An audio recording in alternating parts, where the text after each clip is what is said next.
Now, make no mistake, we are headed in the right direction. Are we? Well, welcome, everyone. I'm Stuart Varney in for Neil Cavuto. This is your world. And if fears of a double-dip recession weren't heightened before, they are now. The labour market losing another 125,000 jobs last month. The jobless rate dropping 2 notches as 652,000 people simply stopped looking for jobs. In all, more than 3 million jobs have been wiped out since the president took office. Wall Street's clearly troubled, the Dow diving over 400 points this week. My next guest says, double-dip recession, here we come. Craig Smith is CEO of Swiss America. Craig, are you saying flat out, set in stone, here comes another recession? Absolutely, Stuart. Make no mistake about it, to quote Mr. Obama. We're heading in the wrong direction. All you have to do, Stuart, is look at bond rates. We're below 3%. Got corporate balance sheets are stuffed with cash. They see a slowdown coming. The consumer is deleveraging. Unemployment is still high. How in the world can this president say that we're headed in the right direction? Everybody knows, if you look at the data, we're heading for a double dip. I'm not going to put words into the president's mouth, but he could point to the 600,000 new private sector jobs created in the last 6 months. That is, as he would put it, a step in the right direction. Well, Stuart, I'm suspect of those numbers to begin with. I mean, you know, this president wants to create or save, or, I mean, the jargon's getting ridiculous. Let's look at just the data, Stuart. If you look at manufacturing number, it dropped 1.4%. If you look at consumer confidence, 8% of the people think that business is good. 4% believe that jobs are plentiful. Stuart, there's no confidence out there. I'm a business owner. I had a big expansion on tap. I put it all on hold because I don't know what new policy is going to come out of Washington tomorrow. Okay, what the politicians want, what the Democrats want, and what they are pushing for is more government spending. They say, you'll get a recession, all right, if you stop spending now, so spend more now. Are you buying that? Stuart, you and I both know better. We've spent almost $1 trillion. And what have we got, Stuart? We've gotten nothing. The American people had this right. 72% of the people were against the stimulus package, but the Democrats pushed it through the House regardless. Same thing with health care. I mean, we can go right through the gambit.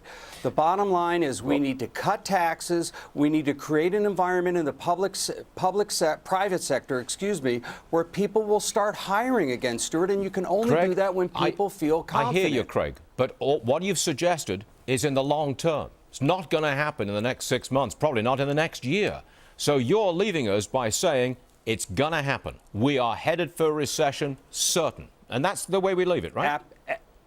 Absolutely, Stuart, and I think we got to be prepared to take it on the chin for a couple months. Probably by the first quarter of next year, we're going to be fully verified that we are in the double dip. Look, we're going to come through it, Stuart, but we got to batten down the hatches. That's why corporate America is doing it, and that's why the bond market is reflecting. All right, well, Craig Smith, I hope you have a very happy July the 4th weekend. It's good to see you, sir. Thank you, Stuart. You do the same. Oh, I certainly will. All right. Are jobs down because the president's rhetoric is up? Jeffrey Immelt, CEO of General Electric, one of your greatest supporters. Here's what he said. President Obama doesn't like business. President Obama has created a terrible national mood in America.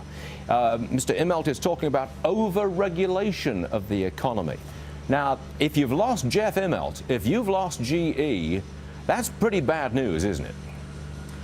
You know, the important thing is the president is incredibly pro-business. He very much understands that the way we get out of the terrible mess we've been in is by creating private sector jobs, and that's what we're going to work to deal with. No, come on. No, the president has demonized all kinds of industries, the health insurers, the fat cats on Wall Street, the oil industry. I mean, he's demonized them. Come on, I mean, you know. I think the important thing, you know, he's called it like he sees them when there are problems, but he's also been the biggest booster of clean energy manufacturing companies, of people that are creating jobs in this country. All right, reaction now from former White House senior advisor Karl Rove. Karl, does it matter, really, does it matter to the state of the economy if the president does take an anti-business stance? Sure it does, because he reflects it in his policies. You know, Stuart, I knew that you were a national, even an international presence in the media, but I had no idea you were a galactic presence, because you were obviously talking to somebody who's on a different planet than the one that you and I are on. I mean, the president is a big booster of business, said Christina Romer. You know, his demonization of business and the policies that he's pursued on spending, deficits, health care, energy, cap and trade, financial regulation, all of these things, and his personal attacks and vicious personal attacks on people in certain private sectors in industries have caused people to be concerned. And the job creator, if you got a job creator stuck being concerned about what this government's going to do to him, it ain't good for the economy. Let's get down to some serious numbers. I believe it is accurate to say, as the president has, and as Christina Romer said, we have indeed in America created 600,000 jobs in the private sector in the first 6 months of this year. There's something to be said for that, isn't there, Karl? Oh, sure, absolutely. But let's take a look. They credit their stimulus bill from having done so. If you take a look at recovery.org this morning, they have spent $415 billion as of today of the $862 billion total. If you work the numbers, 600,000 jobs, going in and being paid for by that $415 billion, that is it's $691,000, nearly $700,000 per job that's been created thus far. And look, you and I both know that that recovery has not stimulated job creation. What's happening is American entrepreneurs and risk takers are attempting to sort of, get themselves ready for the future and get up off of the ground and go back into the fray of our economy and create jobs and economic progress. That stimulus bill has not been stimulative. Let's look at what else the president has said. He says it would have been a lot worse. Unemployment would have been a lot higher if we hadn't have had the stimulus package. What do you say to that?